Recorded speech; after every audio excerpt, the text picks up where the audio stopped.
तो ये जो पूरा चैप्टर मैंने आपको बोला था ना, ये मैंने आपको बोला था पूरा चैप्टर जो है ना फैक्टर्स फैक्टर्स पे डिपेंडेंट है।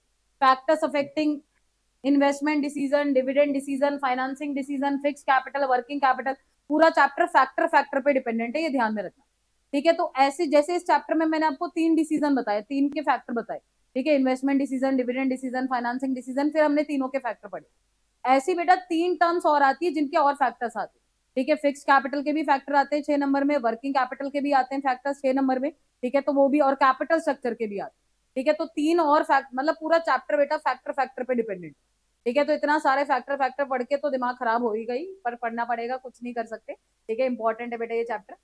तो फिक्स कैपिटल और वर्किंग कैपिटल के फैक्टर्स कैसे देखने आप? पहले तो बेटा ये भी कॉन्सेप्ट है फाइनेंशियल मैनेजमेंट का, फिक्स कैपिटल और वर्किंग कैपिटल। इसका मतलब समझ लो बेटा, ये आपको बहुत आसानी हो जाएगी लर्न करने में। फिक्स कैपिटल का मतलब होता है मनी इन, अच्छा कैपिटल का मतलब क्या होता है? पैसा। तो fix capital means money invested इन कौन सी एसेट? फिक्स एसेट, नाम से ही पता चले। फिक्स कैपिटल का मतलब money invested in fix asset. जो पैसा आप लैंड, बिल्डिंग, प्लांट, मशीनरी में इन्वेस्ट कर रहे हो ना, उसे हम फिक्स कैपिटल कहते हैं। वर्किंग कैपिटल होती है बेटा money invested in current asset. ठीक है, जो पैसा आप करेंट एसेट में इन्वेस्ट कर रहे हो ना, उसे हम वर्किंग कैपिटल कहते हैं। तो पहले तो आपको पता करना पड़ेगा फिक्स कैपिटल क्या होती है और वर्किंग कैपिटल क्या होती है। तो fix capital means money invested इन कौन सी एसेट्स? Fix assets. और वर्किंग कैपिटल होती है मनी इन्वेस्टेड इन कौन सी एसेट्स? Current asset. अब वर्किंग कैपिटल 2 पार्ट्स में डिवाइड होती है बेटा। एक होती है ग्रॉस वर्किंग कैपिटल और एक होती है नेट वर्किंग कैपिटल। आप जो अकाउंट्स में पढ़ते हो ना, वो कौन सी वर्किंग कैपिटल है? Net working capital. Net working capital is the difference between current assets and current liability. ये नेट वर्किंग कैपिटल। ठीक है, करेंट एसेट्स और करेंट लायबिलिटी में डिफरेंस। ये जो ग्रॉस वर्किंग कैपिटल होती है ना बेटा, it includes current assets only. Investment in current assets only is gross working capital. और अगर मैं करेंट एसेट में से करेंट लायबिलिटी को माइनस कर रही हूँ तो मेरे पास नेट वर्किंग कैपिटल है। देखो मैंने 3 टर्म्स बताई आपको। पहले तो फिक्स कैपिटल वर्किंग कैपिटल में डिफरेंस बताए। तो फिक्स कैपिटल क्या बताइए? Money invested in fix assets. Working capital money invested in current assets. Working capital is divided into 2 parts, gross working capital और net working capital. Gross working capital होती है money invested in current assets only. इसमें सिर्फ current, stock, debtor, ये सब current assets आती है ना। आप तो अकाउंट्स के स्टूडेंट हो, आपको ज्यादा पता होना चाहिए। तो करंट एसेट्स जो, अगर आप सिर्फ करंट एसेट में इन्वेस्ट कर रहे हो ना, वो वर्किंग कैपिटल होती है। और difference between current assets and current liability जो है वो नेट वर्किंग कैपिटल। ठीक है भाई, तो ध्यान में रखना वर्किंग कैपिटल 2 पार्ट्स में डिवाइड होती है, ग्रॉस वर्किंग कैपिटल और नेट वर्किंग कैपिटल। तो gross working capital is investment in current assets only, और net working capital is the difference between current assets and current liability. ठीक है भाई, अब हमारे से पूछा जाएगा इसके फैक्टर्स या इसके फैक्टर्स। बहुत सारे फैक्टर्स है बेटा, 4 4 दोनों के कॉमन फैक्टर्स है। ठीक है ना, फिक्स कैपिटल के भी और वर्किंग कैपिटल। देखो ट्राई करेंगे अब लर्न करने की। ठीक है, जहां पे दिक्कत आएगी आपको ना, ये फैक्टर याद करने हैं ना, तो देखो अंदर के एक्सप्लेनेशन भी सबके अलग अलग। तो मैं जो आपको बताती हूँ ना, ऐसे साइड में बना बना के लिखा करो, आपको बहुत आसान हो जाएंगे आगे जाके, आप जब इंग्लिश में भी बनाओगे। ठीक है, खुद बना सकते। सिर्फ फिर आपका ये काम रहेगा सिर्फ हेड पॉइंट याद करना। तो एरो डाल के ना बनाया करो उसको, बहुत आसान हो जाते हैं लर्न करने में। देखो बेटा, अब फिक्स कैपिटल पढ़ के देखते हैं पहले तो। Fix capital means the portion of capital investment in long term fix assets like land, building, plant, machinery, furniture etcetera. ये फिक्स कैपिटल की डेफिनेशन। ठीक है, तो investment in fix asset is known as fix capital. ठीक है भाई, definition तो सबको क्लियर है, कोई दिक्कत नहीं आएगी इसके अंदर। अब आगे बढ़ते हैं इसके फैक्टर्स पे, बना बना के कर लेना भाई मेरे साथ, ठीक है, आसानी हो जाएगी। तो पहला फैक्टर जो फिक्स कैपिटल को अफेक्ट करता है ना, वो होता है नेचर ऑफ बिजनेस। ठीक है, देखो सामने देखोगे 2 मिनट के लिए। 2 तरीके के बिजनेस होते हैं, एक होती है ट्रेडिंग कंसर्न और एक होती है मैन्युफैक्चरिंग कंसर्न। ट्रेड का मतलब क्या होता है? बाय और सेल। ट्रेडिंग मींस बाइंग और सेलिंग। मैन्युफैक्चरिंग का मतलब होता है प्रोडक्शन। ठीक है, मैन्युफैक्चरिंग में आप सारा का सारा प्रोडक्शन कर रहे हो, ट्रेडिंग में सिर्फ आप बाय कर रहे हो या फिर सेल कर रहे हो। अब बताओ फिक्स कैपिटल का मतलब फिक्स एसेट्स। ठीक है, लैंड, बिल्डिंग, प्लांट, मशीनरी, ये सब फिक्स एसेट में आती है। फिक्स कैपिटल के जितने फैक्टर है ना, दिमाग में ये सोचना बेटा कि हमें फिक्स एसेट ज्यादा चाहिए कि कम चाहिए। ट्रेडिंग में आपको फिक्स एसेट्स की ज्यादा रिक्वायरमेंट है कि मैन्युफैक्चरिंग में ज्यादा रिक्वायरमेंट? कंपेयर करो मैन्युफैक्चरिंग में। अब आप प्रोडक्शन करोगे तो आपको लैंड भी चाहिए, मशीनरी भी चाहिए। ट्रेडिंग में तो सिर्फ आप खरीद रहे हो और बेच रहे हो। तो फिक्स एसेट्स की रिक्वायरमेंट ज्यादा किस में है? मैन्युफैक्चरिंग। तो बस इसको ऐसे ही लिखना है, manufacturing concern require more fix capital, trading concern require less fix capital. ठीक है भाई, समझ आ गया पॉइंट, नेचर ऑफ बिजनेस। ठीक है, तो हमें ट्रेडिंग, अगर मेरी ट्रेडिंग कंसर्न है बेटा तो मेरे को फिक्स एसेट्स की रिक्वायरमेंट कम हो, मैन्युफैक्चरिंग है तो मेरे को फिक्स एसेट्स की रिक्वायरमेंट ज्यादा। ठीक है, बस उसको वैसे हमने इलेबोरेट करना है। रायन रीड आउट कर।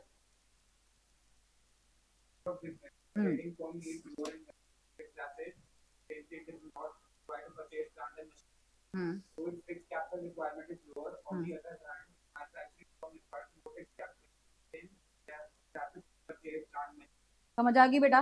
तो ट्रेडिंग कंसर्न है तो लेस रिक्वायरमेंट, मैन्युफैक्चरिंग है तो मोर रिक्वायरमेंट, क्योंकि सारा पैसा आपको पॉकेट से लगाना पड़ेगा। ठीक है ना। अब नेक्स्ट ऐसी फैक्टर हमारे पास आता है, देखो स्केल ऑफ ऑपरेशन, ये भी बहुत आसान है, इसके भी मैं 2 एरो बना दूंगी। अगर देखो, या तो आप लार्ज स्केल बिजनेस में डील करते हो या आप स्मॉल स्केल में डील करते हो, बताओ फिक्स एसेट ज्यादा किसमें चाहिए, large scale small scale? Large scale. तो ये तो बहुत आसान है, अगर मेरी लार्ज स्केल कंसर्न है बेटा तो fix capital requirement will be more, small scale है तो fix capital requirement will be less, बस। ठीक है भाई, ये फैक्टर भी क्लियर हो गया। ठीक है, फर्स्ट वाले में हमने लिखा था ट्रेडिंग और मैन्युफैक्चरिंग। ठीक है, तो ट्रेडिंग में हमें फिक्स कैपिटल की रिक्वायरमेंट कम होती है, मैन्युफैक्चरिंग में ज्यादा होती है। और इसमें आप ये 2 बना दो, लार्ज स्केल स्मॉल स्केल। ठीक है, तो लार्ज स्केल में हमें फिक्स एसेट ज्यादा चाहिए तो fix capital requirement would be more, small scale में कम चाहिए। कारण रीड आउट कर। A larger organization operating at a higher scale needs their plant, more space, etc., and therefore requires more fixed capital as compared to small organization. ठीक है भाई, समझ आ गया ये। तो ये जो जो मैं आपको एरो करवा के लिखवा रही हूँ ना, उसी को इंग्लिश में बना के लिख दो अपना, और कुछ नहीं करना, स्टेटमेंट बनानी। नेक्स्ट आता है देखो चॉइस ऑफ टेक्निक। आपको पता है, आप 11 से पढ़ते आ रहे हो, 2 टेक्निक्स होती है प्रोडक्शन की, नाम बोलो। लेबर इंटेंसिव टेक्निक और कैपिटल इंटेंसिव टेक्निक। बोलो लेबर इंटेंसिव कौन सी होती है, in which more labour is use and less machinery, और कैपिटल इंटेंसिव होती है more machines are use and less labour is. बताओ फिक्स एसेट किस में ज्यादा चाहिए, labour intensive capital intensive? Capital intensive, क्योंकि मशीन की रिक्वायरमेंट उसी में। तो कैपिटल इंटेंसिव टेक्निक में फिक्स एसेट की रिक्वायरमेंट ज्यादा होती है, लेबर इंटेंसिव में कम होती है, बस यही है बेटा चॉइस ऑफ टेक्निक। ठीक है भाई, दीक्षा रीड आउट करो।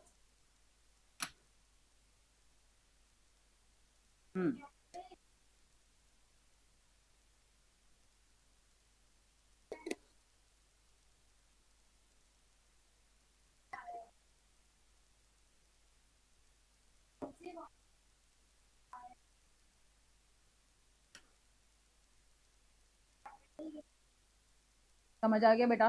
तो इसमें 2 arrow, labour intensive, capital intensive. अब मैं 3 फैक्टर बता चुकी हूँ। पहला आपको फैक्टर बताया था नेचर ऑफ बिजनेस, बताना ट्रेडिंग में फिक्स एसेट ज्यादा चाहिए, मैन्युफैक्चरिंग में? मैन्युफैक्चरिंग में। दूसरा बताया स्केल ऑफ ऑपरेशन, तो उसको आपने 2 पार्ट में डिवाइड करा, लार्ज और स्मॉल। किसमें ज्यादा चाहिए, लार्ज स्केल में। चॉइस ऑफ टेक्निक 2 पार्ट में, लेबर इंटेंसिव, कैपिटल इंटेंसिव। किसमें ज्यादा चाहिए, कैपिटल में। ठीक है, लेबर इंटेंसिव में कम चाहिए। अब नेक्स्ट फैक्टर पे आते हैं, देखो टेक्नोलॉजी अपग्रेडेशन, बहुत आसान है, इसके भी 2 पॉइंट है। अगर मैं अपनी टेक्नोलॉजी को अपग्रेड करना चाहती हूँ, इसका मतलब एडवांस टेक्नोलॉजी यूज करना चाहती हूँ, तो मेरे को फिक्स एसेट की रिक्वायरमेंट ज्यादा है कम है, ज्यादा। अपग्रेड करने का मतलब कि आप और नई मशीन लेके आओ, ठीक है, और पैसा इन्वेस्ट करोगे टेक्नोलॉजी के अंदर, तो आपको फिक्स कैपिटल भी ज्यादा चाहिए होगी। अपग्रेड नहीं करना चाहते, doesn't want to upgrade its technology, ठीक है ना, then fix capital requirement would be less. ठीक है भाई, दिस इज टेक्नोलॉजिकल अपग्रेडेशन। इसी का रीड आउट कर दे बेटा।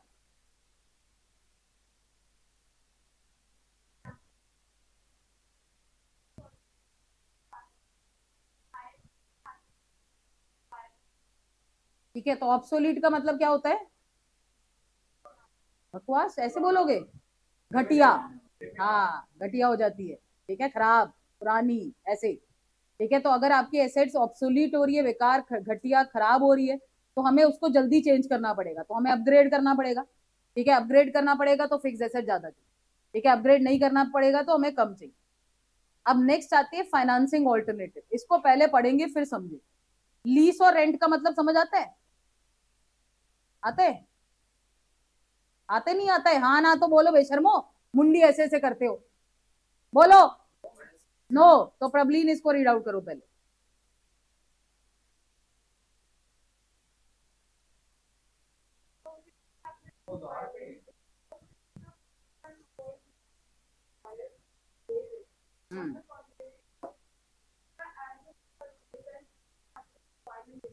समझ आइए।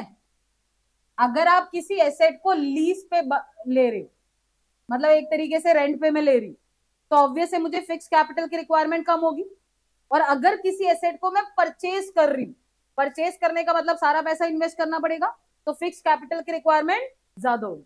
जैसे आज की डेट में ना लीज पे क्या चलते हैं, घर चलते हैं, प्रॉपर्टी आपने सुनी होगी, ठीक है। कई लोग क्या करते हैं, घर को लीज में लेते, ठीक है, कि लमसम में इतना अमाउंट पे कर दो, ठीक है, 4 लाख 5 लाख 10 लाख, फिर उनको बोलते भाई जितने टाइम तक हम रहना चाहेंगे रहेंगे, ठीक है, जब हम छोड़ के जाएंगे तो ये लीज अमाउंट हम आपको वापस कर देंगे, ठीक है। आज की डेट में ऐसा चलता है।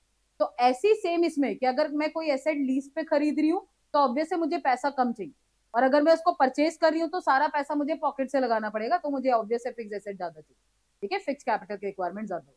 तो इसके दो पॉइंट है बेटा, लीज और परचेज। लीज पे कम चाहिए, परचेज पे ज्यादा चाहिए, ठीक है बेटा, क्लियर हो गया पॉइंट भी। अब देखो नेक्स्ट पे आते हैं,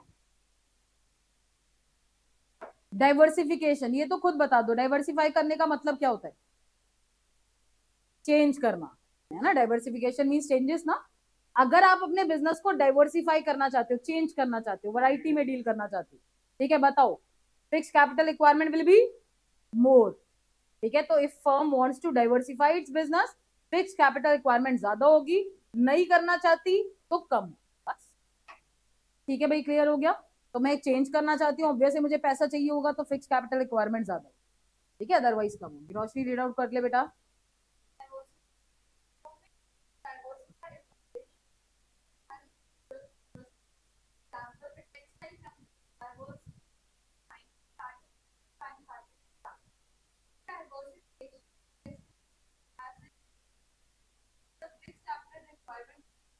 ठीक है बेटा, तो सिंपल है कि डाइवर्सिफाई कर रहे हो तो ज्यादा होगी, नहीं कर रहे तो कम, बस, और कुछ नहीं। तो if a firm wants to diversify तो fix capital requirement will be more, otherwise less. तो खुद इसको स्टेटमेंट में लिख सकते हो।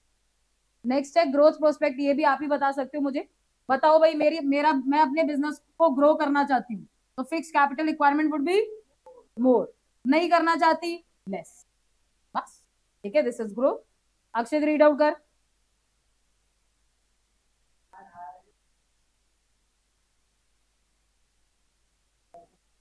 ठीक है, एंड वाइस वर्सा, ठीक है, और अपोजिट हो जाएगा बेटा, ठीक है। अब ऐसे ही नेक्स्ट आता है, देखो, लेवल ऑफ कोलाबोरेशन, ये मुंडी ऊपर। हाँ, ग्रोथ करना चाहते हो तो ज्यादा होगी, नहीं करना चाहते तो लेस। नो, नॉट लिखा है, does not want to grow, ठीक है। लेवल ऑफ कोलाबोरेशन, कोलाबोरेशन का मतलब क्या होता है, मिलजुल के नहीं, मर्ज होना, ठीक है, दिस इज कोलाबोरेशन। तो जैसे हम, आपने सुना होगा 11th में जॉइंट वेंचर पढ़ा था ना, तो कोलाबोरेशन उसी को कहते हैं, ठीक है। मारुति सुजुकी, पहले हीरो होंडा भी थी, फिर वो हीरो अलग होगी, होंडा अलग होगी, ठीक है ना। हाँ, तो कोलैबोरेशन के अंदर क्या होता है बेटा, कि अगर दो फर्म कोलैबोरेट होती, तो सोच के बता ना, फिक्स कैपिटल की रिक्वायरमेंट ज्यादा की कम, कम, क्योंकि it would be share between the two, क्योंकि दो लोगों में शेयर हो जाएगी ना। आप सपोज करो मैं बिजनेस में अकेले मैं ओनर हूँ, तो सारा पैसा मेरी जेब से जाए, और अगर मैं किसी को अपना पार्टनर बना लूंगी तो हम मिलके शेयर करके लगाएंगे, ठीक है। तो जो जब भी फर्म कोलैबोरेट होती है, इसको हमेशा गलत करके आते हैं बच्चे, तो अगर आप कोलैबोरेट हो रहे हो तो आपको फिक्स कैपिटल रिक्वायरमेंट कम होगी, नहीं हो रहे हो, एक सिंगल बंदा बिजनेस चला रहे हो, तो फिक्स कैपिटल की रिक्वायरमेंट ज्यादा। निशांत रीड आउट कर। हम्म,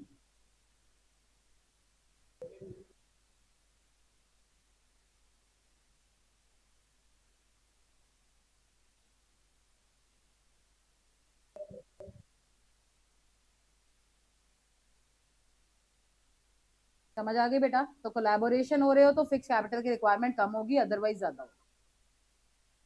अब आते देखो वर्किंग कैपिटल के फैक्टर। वर्किंग कैपिटल क्या बताई थी मैंने, मनी इन्वेस्टेड इन करंट एसेट। सब यू करके देख रहे हैं, मैम ही बोलेगी।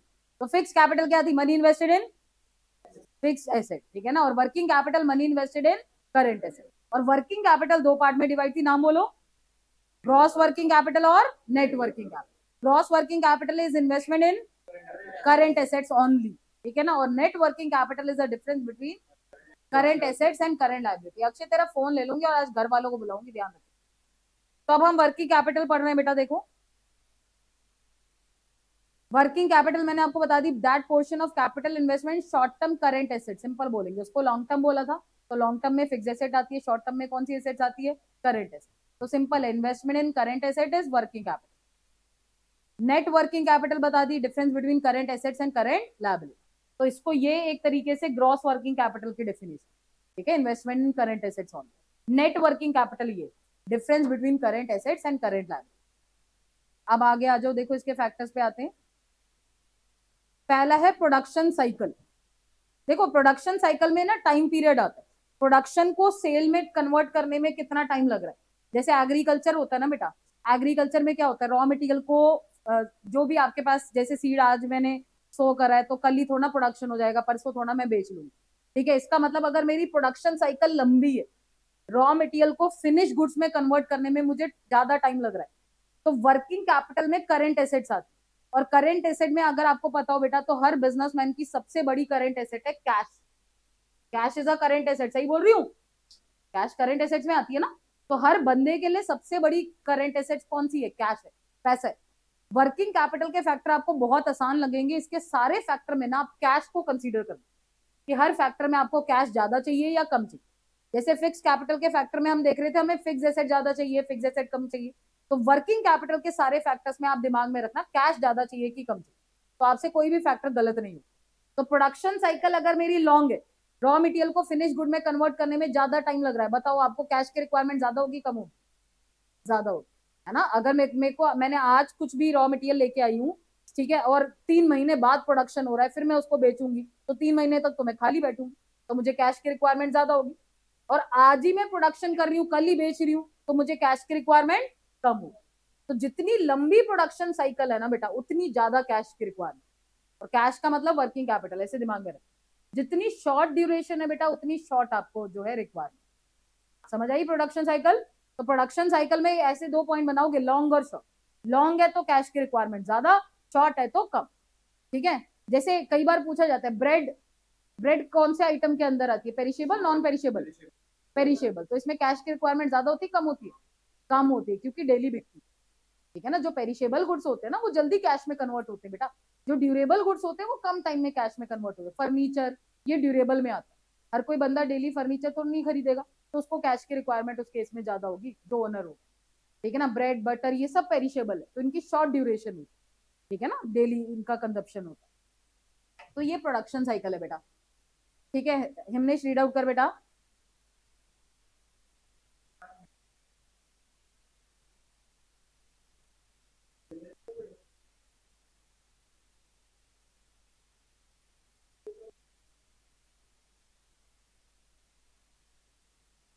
हम्म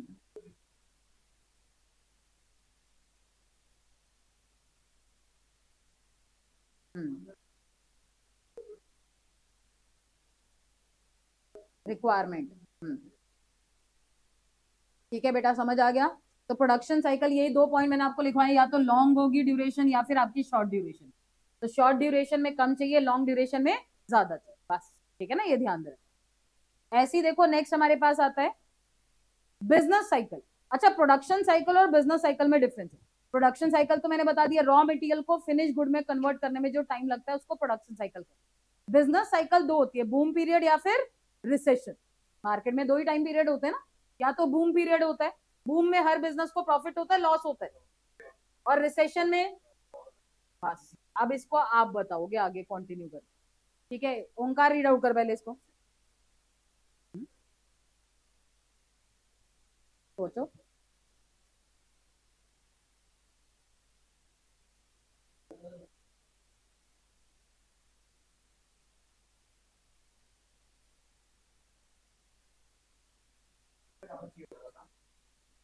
बेटा आपने अपने पॉइंट ऑफ व्यू से नहीं देखना, आपने बिजनेसमैन के पॉइंट ऑफ व्यू से देखना। तो अगर बूम पीरियड है, बूम में सेल ज्यादा होगी, यस और नो, यस, तो आप प्रोडक्शन ज्यादा करोगे, यस, प्रोडक्शन ज्यादा करोगे तो पैसा चाहिए, यस। तो बच्चे उल्टा करते हैं कि रिसेशन में वो सोचते हैं अपने लिए पैसा, अपने लिए नहीं, हम बिजनेस के पॉइंट ऑफ व्यू से चल रहे हैं, बिजनेस के लिए पैसा ज्यादा चाहिए कि कम चाहिए। तो बूम पीरियड है तो हम प्रोडक्शन ज्यादा करेंगे, तो हमें कैश की रिक्वायरमेंट भी ज्यादा होगी। रिसेशन है तो सेल कम होगी, तो हमें कैश की रिक्वायरमेंट भी कम होगी। ऐसा ये नहीं दिमाग में सोचना, कई ऐसे आंसर करते हैं कि रिसेशन में मंदी है तो हमें कैश ज्यादा चाहिए, ऐसा नहीं। हम बिजनेस के पॉइंट ऑफ व्यू से देखें, बिजनेस में लगा रहे हैं ये पैसा, ठीक है, फिक्स कैपिटल भी पैसा हम बिजनेस में लगा रहे हैं, वर्किंग कैपिटल में भी बिजनेस में लगा रहे हैं। तो बूम में हर फर्म को ज्यादा रिक्वायरमेंट होती है क्योंकि प्रोडक्शन ज्यादा होता है, सेल ज्यादा होती है। ठीक है, रिसेशन में हर फर्म को कम रिक्वायरमेंट होती है क्योंकि प्रोडक्शन कम होती है, सेल भी कम होती है। अब ये नेचर ऑफ बिजनेस आपको याद आ रहा है, फिक्स कैपिटल के फैक्टर में पढ़ा था आपने। दो बिजनेस थे, नाम बोलो, ट्रेडिंग और सेम इसमें भी वही दो, ट्रेडिंग और मैन्युफैक्चरिंग। ट्रेडिंग का मतलब आपने मुझे क्या बताया था, बाइंग और सेलिंग। मैन्युफैक्चरिंग का मतलब प्रोडक्शन। जरा सोच के बताना कैश किस में ज्यादा चाहिए, ट्रेडिंग और मैन्युफैक्चरिंग। ट्रेडिंग, ट्रेडिंग में बाइंग और सेलिंग होती है, तो सेल करेंगे तो पैसा आ जाएगा, यस और नो, तो हमें कैश की रिक्वायरमेंट कम होगी। मैन्युफैक्चरिंग में सारा पैसा पॉकेट से लगता है, तो कैश की रिक्वायरमेंट ज्यादा होगी।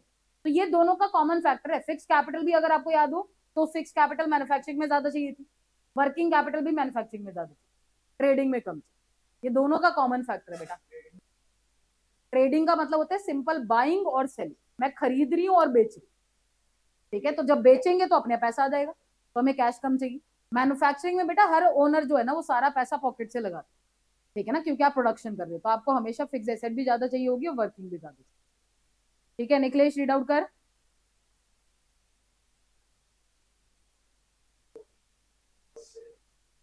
हम्म हम्म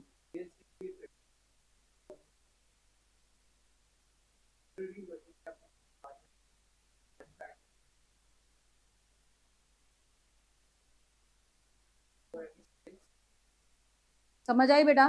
तो ट्रेडिंग में कम चाहिए, मैन्युफैक्चरिंग में ज्यादा चाहिए, गड़बड़ नहीं करनी है। ठीक है, ये कॉमन है दोनों की। अब नेक्स्ट देखो, स्केल ऑफ ऑपरेशन याद है, ये उसमें भी पढ़ा था। फिक्स कैपिटल के फैक्टर में लार्ज स्केल और फिक्स कैपिटल किसमें ज्यादा चाहिए थी, large scale small scale. Cash की रिक्वायरमेंट भी किसमें ज्यादा चाहिए होगी, लार्ज स्केल। तो ये कॉमन कॉमन, स्मॉल स्केल में कैश की रिक्वायरमेंट कम है और लार्ज स्केल में ज्यादा, बस वही है सेम ही। तो कुछ कॉमन मैंने आपको बताया था ना, कॉमन कॉमन करके याद करने हैं। लार्ज स्केल में कैश ज्यादा, स्मॉल स्केल में कम होगी। आज जब रीड आउट कर।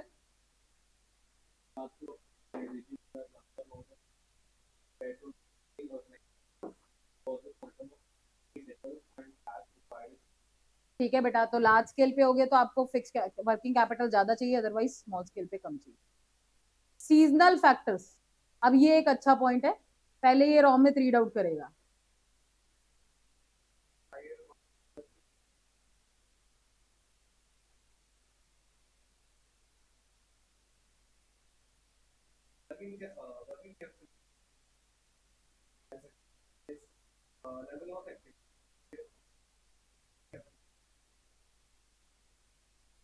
बताना, समझ आया तुम्हें ये?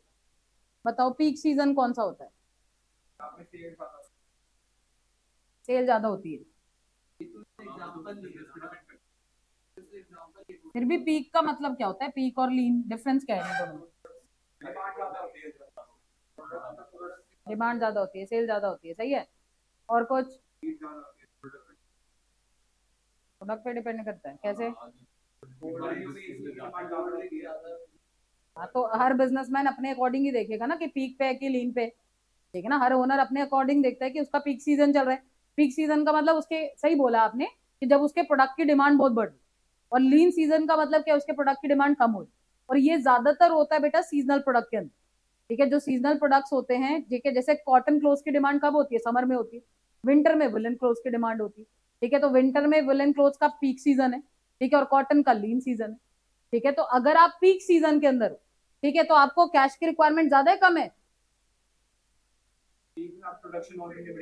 प्रोडक्शन बढ़ानी पड़ेगी, यस और नो? यस, तो कैश की रिक्वायरमेंट ज्यादा होगी। लीन में चल रहा सीजन ही नहीं है बेटा आपका, तो आप कैश की रिक्वायरमेंट क्या करोगे, बिजनेस में पैसे इन्वेस्ट थोड़ा ना कर सकते। तो पीक सीजन में कैश की रिक्वायरमेंट ज्यादा होती है और लीन सीजन में कम होती है। ठीक है, लोअर रिक्वायरमेंट, तो इसको पीक लीन ऐसे करके बना देना, आपको समझ आ जाएगा। अब नेक्स्ट पे आते हैं, अवेलेबिलिटी ऑफ रॉ मटेरियल। ये हरजस रीड आउट करेगी पहले।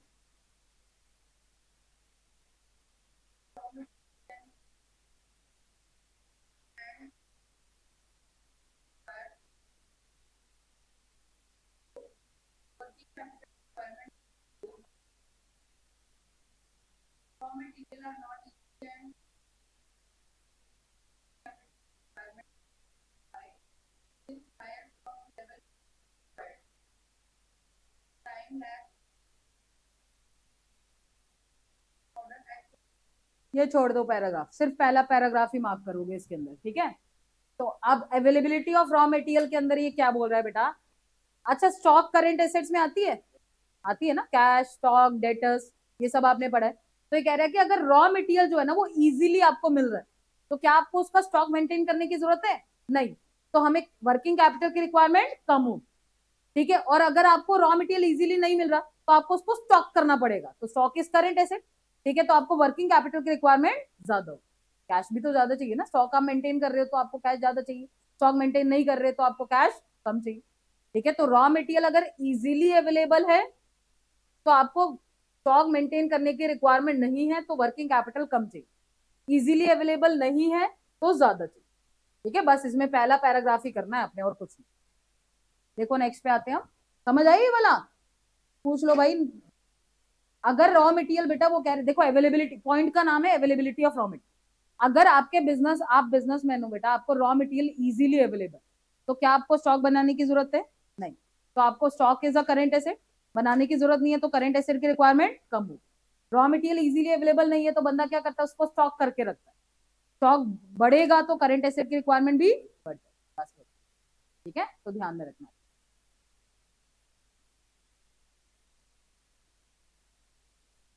क्रेडिट अलाउ, देखो दो पॉइंट है, ऐसे करके याद करना है, एक क्रेडिट अलाउ है, एक क्रेडिट अवेल है, ठीक है। दो अलग अलग पॉइंट।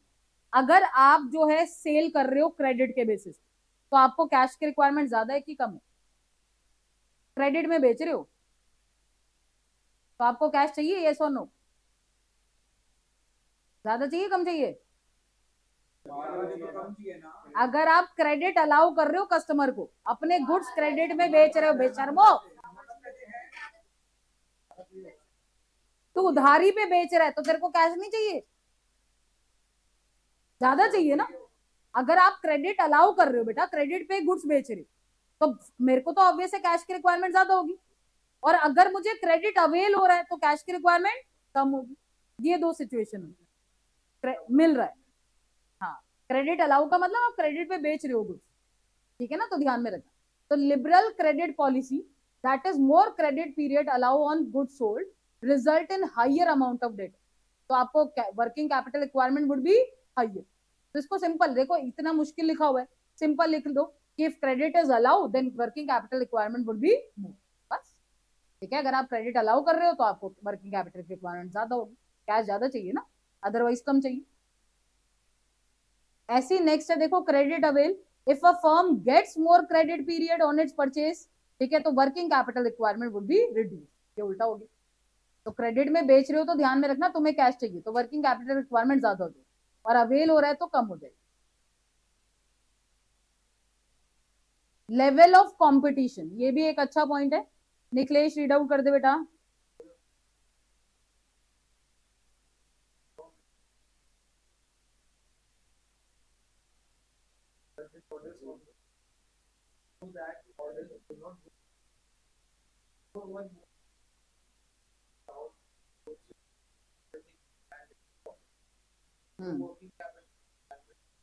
देखो कितना मुश्किल करा हुआ है।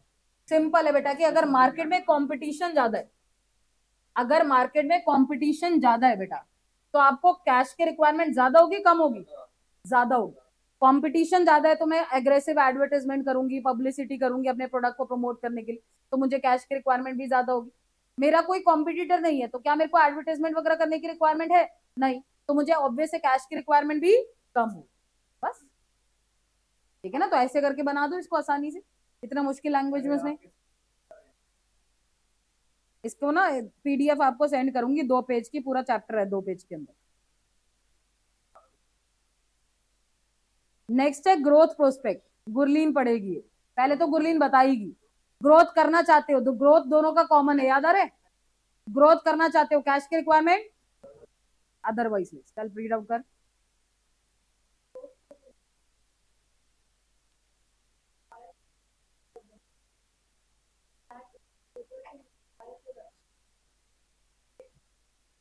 ठीक है बेटा, समझ आ गया, नहीं करना चाहते तो कम हो जाए। तो ये 3 देखो कॉमन फैक्टर निकाले हमने, nature of business, scale of operation, growth, ये दोनों के कॉमन है, और दोनों के आंसर भी कॉमन है इसमें, ठीक ना, फिक्स कैपिटल, वर्किंग कैपिटल। अब नेक्स्ट आते हैं इन्फ्लेशन का मतलब बता दो। राइज इन प्राइस, ठीक है, इन्फ्लेशन होता है rise in price. Romit read out कर।